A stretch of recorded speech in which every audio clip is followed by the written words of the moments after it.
ஒரே இடத்துல ஒரே பேக்ரவுண்டில் இருந்து வந்த ஒரே மாதிரியான நிலைகள் இருக்கக்கூடிய 2 நபர்கள், ஆனால் அவங்களுடைய வாழ்க்கையில் வெவ்வேறு நிலைகளில் இருக்கிறாங்க. ஒருத்தங்களால் அதிகமாக பணம் சம்பாதிக்க முடியுது, இன்னொருத்தனால குறைவாகத்தான் சம்பாதிக்க முடிகிறது.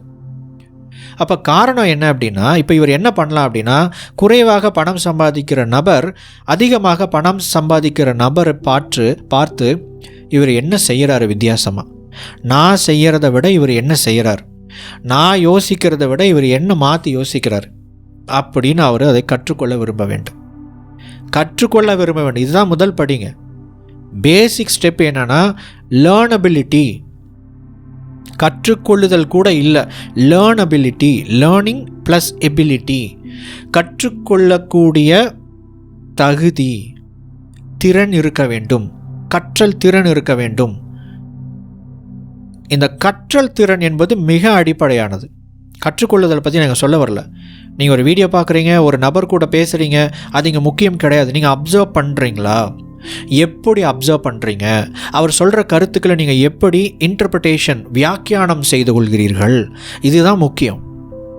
The most important basic steps இதுதான் லேர்னபிலிட்டி. லேர்னபிலிட்டினா என்னென்னா, ஒரு விஷயத்தை கற்றுக்கொள்வதில் ஆர்வம் காட்டுறதுல இருந்து அதை கற்றுக்கொள்வதற்கு நாம் மெனக்கெட்டு எப்படி கற்றுக்கொள்வது என்பதை முதலில் கற்றுக்கொண்டு அதற்கு பிறகு கற்றுக்கொள்வது. நிறைய பேர் இது செய்கிறதே கிடையாது. நம்ம சரி, நிறைய பேர் இன்றைக்கி கற்றுக்கொள்ளணுங்கிற ஒரு இதுலேயே இறங்கிட்டாங்க. ஆனாலும் என்னென்னா, நானாகவே தான் இருப்பேன், ஆனால் நான் கற்றுக்கொள்கிறேன். அப்படி இருந்தீங்கன்னா உங்களால் கற்றுக்கொள்ள முடியாது. நான் எப்படி இருக்கிறேனோ நான் அப்படியே தான் இருப்பேன். நான் எந்த விதத்துலையும் என்னுடைய திங்கிங் பேட்டர்னை, சில செயல்பாடுகளை நான் மாற்றிக்கவே மாட்டேன், கற்றுக்கொள்வதில் கூட அப்படின்னு இருந்தாலும் நம்ம கற்றுக்கொள்ள முடியாது. அப்போ என்ன செய்யணும்னா, முதல்ல எப்படி கற்றுக்கொள்ள வேண்டும் என்கிற ஒரு அடிப்படை இருக்கிறது. நீங்கள் எந்த ஒரு விஷயத்துக்கு நீங்கள் கற்றுக்க போகிறீங்க அப்படின்னாலும், ஈவன் இப்போ இந்த வீடியோ பார்க்குறீங்க, நம்ம ஒரு பிடிஎஃப் ஒர்க் ஷீட் கொடுக்குறோம், எத்தனை பேர் அதை டவுன்லோட் பண்ணி பயன்படுத்துகிறாங்கன்னு நினைக்கிறீங்க?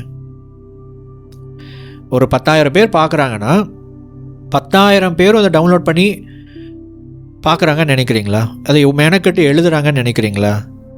கிடையாது. அவர்களை பொறுத்தவரை இது ஏதோ ஒரு வீடியோ, சும்மா ஏதோ பார்ப்போம், டைம் ஸ்பெண்ட் பண்ணுவோம், நல்லா இருந்தால் பார்ப்போம், இல்லைனா நல்லா இருக்கிற ஒரு ஷார்ட்ஸையோ ரீல்ஸையோ நம்ம பார்த்துட்டு போயிடுவோம். அதில் யாரோ ஒருத்தங்க டான்ஸ் ஆடுவாங்க, யாரோ ஒருத்தங்க பாட்டு பாடுவாங்க, யாரோ ஒருத்தங்க சிரிக்க வைப்பாங்க. நம்மளுடைய கவலைகளை மறக்க, இந்த கவலையை மறக்க குடிப்பதை போல் கவலையை மறைக்க நம்ம சிரித்து நம்ம நேரத்தை போக்கி விடலாம்னு நிறைய பேர் இன்றைக்கி அலைந்து கொண்டு இருக்கிறார்கள். அந்த மாதிரி இருக்கிறவங்களே இதுக்கெல்லாம் மெனக்கெட்டு ஆக்ஷன் எடுக்க மாட்டாங்க.